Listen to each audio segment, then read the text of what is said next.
My biggest fear would be when the first comes and I don't get the rent. I found that my tenant had dumped concrete down my toilet. Can you believe Fair Housing fined me $5,000 for that? How do you onboard your tenants? What do you do? I don't even know if I do it right. If you're a landlord, don't just rent, rent perfect. The Rent Perfect podcast with property expert and private investigator, David Pickron.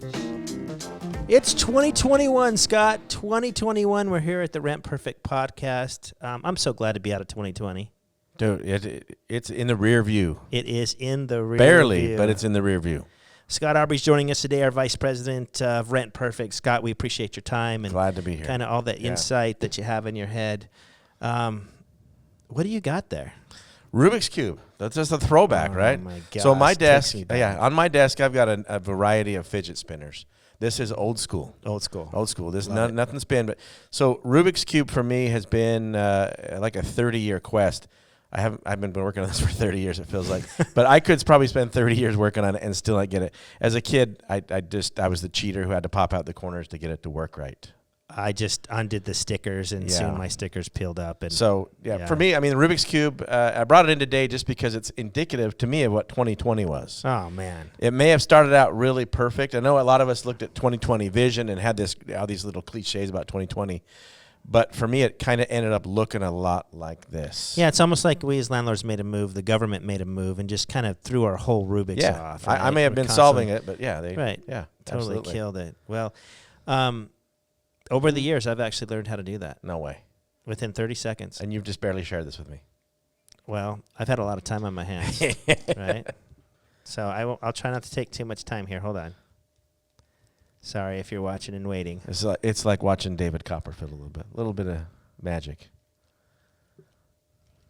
See it coming together? Yep. Okay. You're going to have to teach me. There you go, my friends. How long was that? Was that under 30 seconds? Yeah, you may have been world record right there. Call Guinness. Someone call Guinness. Boom. Yes. Awesome. Well, hey, listen, as private investigators and doing background checks for our clients and trying to help them find really what we talk about is the right tenant the first time. Right. Yeah. The reality is of what we're doing is real simple. We're actually looking at someone's history, their past decisions, and as an investigator making a professional decision on what we think will be their future behavior. Mm-hmm.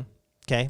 So we have a guy that maybe has 3-4 DUIs. We can probably make the assumption that, he's got a drinking problem, or at least he doesn't know when to call Uber instead of drive home. Yeah. And we can just see there's a little bit of an issue there. There's an alcohol issue there of some sort. Now, enough time goes by and those DUIs are old and fall off. He proves to us that, okay, I've learned my lesson, right? He's made a change, for sure. But on current stuff, we're kind of like, okay, landlord, you can expect that your tenant might be in jail, might have, a blowing device on his car, might have some fines to pay, which might affect getting rent.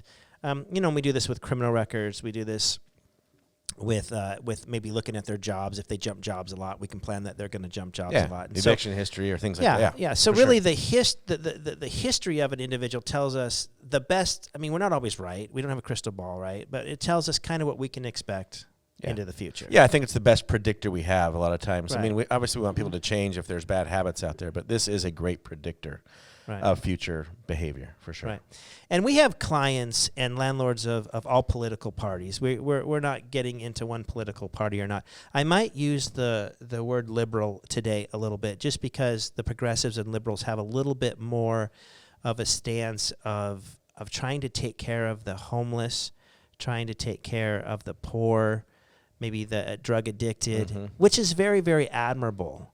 But we found that in the last 5 years, if we do that background check and we do that history to project the future, we've seen some of their policies that we've got in the crosshairs of, right? For sure, yeah. And I think landlords are perceived as the rich guy, that we need to take care of the poor tenant. And I can tell you, being in this industry, not all landlords are rich. We're just trying to get by, right?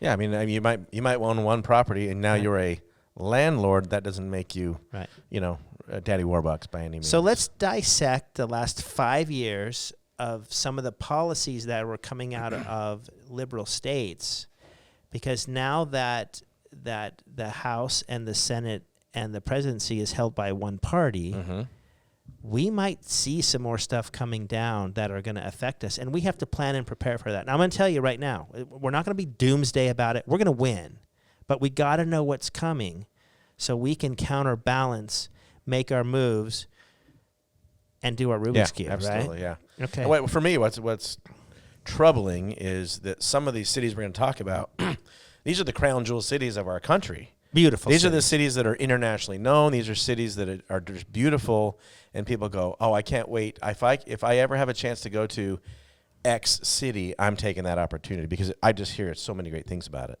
Right. So Absolutely. that's the unfortunate part. And I've seen great cities go downhill, and it's sad. Yeah. It's sad. You know, one of the ones I used to go see, being on the West Coast, I just take weekend jumps over to San Francisco with my wife. We love San Francisco. You know, now unfortunately, you go to San Francisco, it's a different San Francisco. It is. It's a challenge. Yeah, and it's interesting. It's a different San Francisco, and yet we've had the same leadership, the same government, putting out all of these regulations and rules and ideas, and that'd be great if they worked. But in my own eyes, and I don't know if they think, I don't think this stuff is working. Yeah. Right? But I got to worry about me as a landlord, right? I would never own property in San Francisco. No, I just wouldn't do it. I just wouldn't do it. Just too many. Yeah. I know the issues there, but I understand. I mean, in San Francisco, you can go into a store, steal something under $750, and come out and get in trouble and say, hey, this is an act of survival, and then they will not even give you a ticket. Okay, act of survival under $750, that's fine. So you have a free opportunity to steal anything you want under $750. It's that get out of jail free card we loved as kids played Monopoly, right? And that's what that really is. So these poor shop owners are paying the bill, kind of like the landlords are paying the bill on the eviction moratorium. Yeah. Right? Yep. How long can we survive, you know, the rich business owner or the rich landlord when we're losing money left and right? Yeah. Everybody's got their hand in our pocket. Yeah, because we'll just be the next homeless person. Yep, for sure. So let's talk about some things that different areas of the country has done. Portland tells landlords exactly how to run their property. So I have to ask myself, are you really a landlord in Portland? You can raise your rents by 7% a year. Okay, so they tell you how much rent you can charge. Right. It's rent control. It's rent control. Yeah. Absolutely. Landlords cannot terminate a month-to-month lease. Okay, if the tenant has stayed there over a year, they now have to give them a reason why they're evicting them. It can no longer be like, hey, I'm just going to do this or do that. You have to have a reason to. And if you don't have a reason that falls under these categories, you're paying to move them. So as a landlord, I'm being incentivized to have short-term rental or less than a 1-year rental, right? Right. Which landlords love a 5-year, a 10-year. Absolutely. That's what we tenant. teach, right? That's the dream, right? So Right. Portland's saying, really, hey, let's de-incentivize you from having a long-term. Keep them 364 or less, then you're not on the hook, landlord, for moving expenses or finding somewhere else. But the problem is when we turn an apartment or a home, we have an expense. So now we have an expense every year of turning. So we have to then raise our rents to cover the turn, right? Mm-hmm. And everybody loses. Yeah, do I want to pay $4,500 to cover the turn or to find my guy a new place to live? Right. It's a lose-lose in every situation in that. So if I have a 3-bedroom and I have to move somebody and relocate them, $4,500 I've got to pay to relocate them in Portland. How free are you on your property doing that, right? Yeah, and as most landlords know, I'm not cash flowing thousands and thousands of dollars on a 3-bedroom house. Right. So that $4,500 may be my entire year's income. What's one that you like, Scott? Chicago's got stuff. Seattle's one of my favorite cities. I love Seattle. Great pretty. Food, great everything, right? And then just looking back at my notes here. So the landlord must rent to the first qualifying application, right? Yeah. First in line gets that opportunity. Cannot do a criminal background check. To me, as a landlord, that's frightening. Yeah. First in line or first in time, I think is what they say. It says, okay, you can go do your credit, you can go do your stuff, but the first person who qualifies, so you better have a criteria. or everybody qualifies, right? So Yep. they better match your criteria: job, rent-to-income ratios, credit, or whatever. And you can't do a criminal. First person who hands you an application, you have to rent to. Even if you're seeing or you're feeling something that says, this is not really right. Yeah. Right? Like they show up with a couple other people that are really interested in the home, but they're saying, oh, no, it's just going to be me that lives here. Right. And and then you can't do any kind of criminal check. And so Seattle landlords are just completely exposed. Yeah. And But again, that's kind of I'm handcuffed by right. a city saying this is our policy. Right. Right, trying to be friendly to everybody, Right. and I understand you don't want a criminal element living on your streets, Mm-hmm. but why do they assume that I want them living in my property? Well, ultimately, what they're doing is they're going to convince landlords to buy outside of Seattle in the suburbs, and they're no longer going to have rentals in Seattle. I don't know if that was their plan to begin with, but now who are you hurting? Not everybody can afford a home, or they would, right? Yeah. So you're actually going to kill the rental market in Seattle doing Yeah. that. We know that they have taken that case of no criminal background check to the Washington Supreme Court. The Washington Supreme Court sided with Seattle, so that emboldens them to say, "Hey, we can make more rules." Yeah. But it has been appealed to the Supreme Court, so we'll be following that one and see how. But neighboring how that cities goes. and states will start looking at that legislation and Right. possibly adopting that as their own too. So this doesn't just impact Seattle long term. This impacts everybody. Right. And what did this solve? Like, what did it solve? Yeah, Is there less homeless people on the streets of Seattle? I've been to Seattle, I and don't think so. it seems like there's more than ever. Right. So let's go burn the landlord, but let's not really solve a problem here. So crazy. Colorado, the whole state just passed a law that says you have to accept Section 8 housing now in Colorado. So right now in most places, do you accept a Section 8 voucher? I say no. Okay, great. I move on. Yeah. Colorado, they say they claim it like this: you cannot discriminate. They love to use that word, right? You cannot discriminate against the source of income, right? Which is not a protected class. Yeah. Forget familial status, race. Right. We know our discriminatory and protected now classes. It's the source of income, right? So now that's a whole state doing that, right? So we've gone to cities, we've gone to, Chicago's another one, right? We did a podcast on Chicago this year.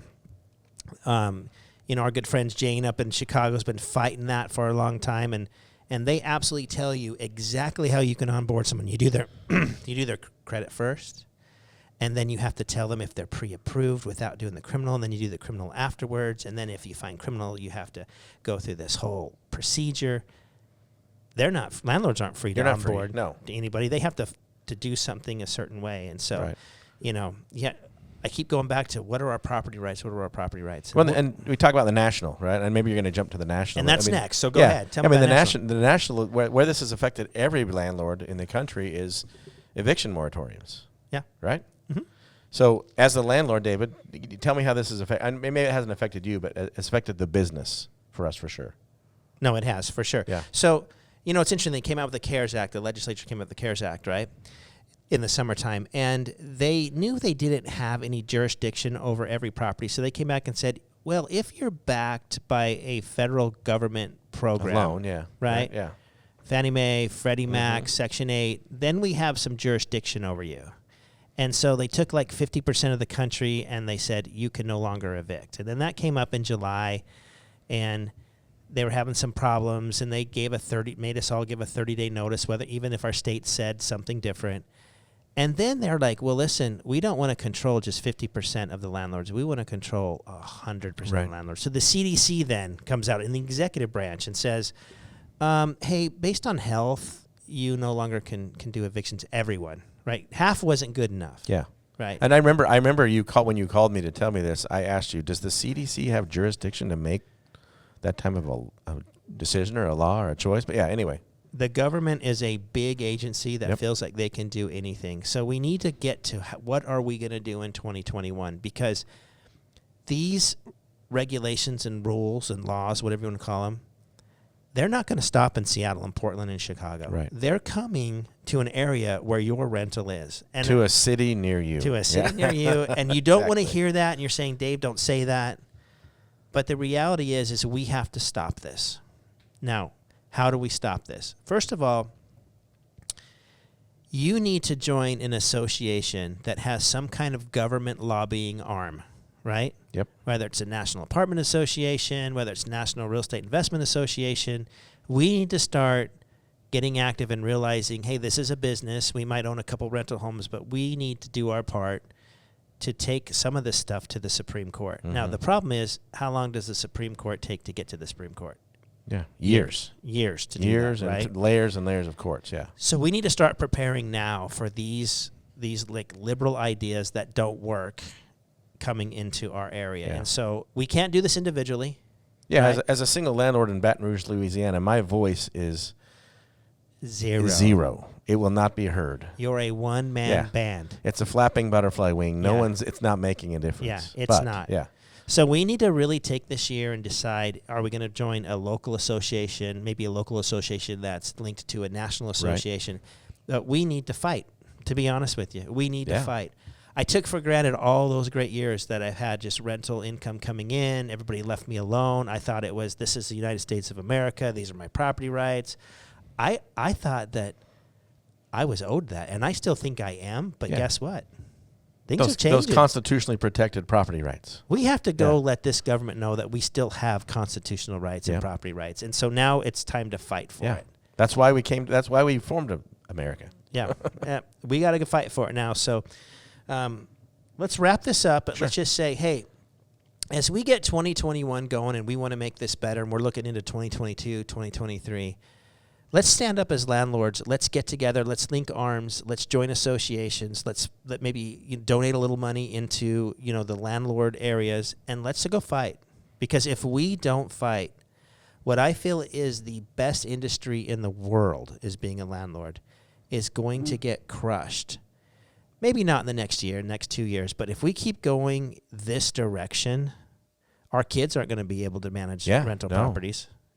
Scott, you and I are old enough. We're going to make this. We're going to make it. We'll adjust. We'll sell. We'll get through it. But what are we leaving our kids? And I want my kids. I teach my kids. Time is on your hands. We're getting you rental investment properties in your 20s, and your 30s, and 40s, and in your 50s. You're going to have them paid for.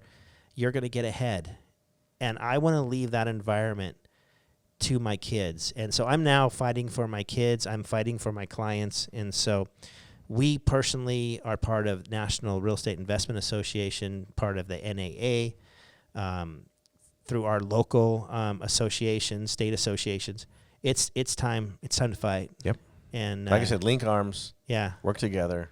Do it. And take back control of really my own personal assets and things like that. So if you're wondering, where to spend some money, what associations to join, please give us a call. Our staff is very aware of all of them out there and who's fighting for us. I'm going to close with this, Scott. We will win. We'll win. The Constitution is on our side. We will win. We will leave this country a better place for our kids. I know we will. Yeah. Because landlords are smart. And until next time, continue to rent perfect.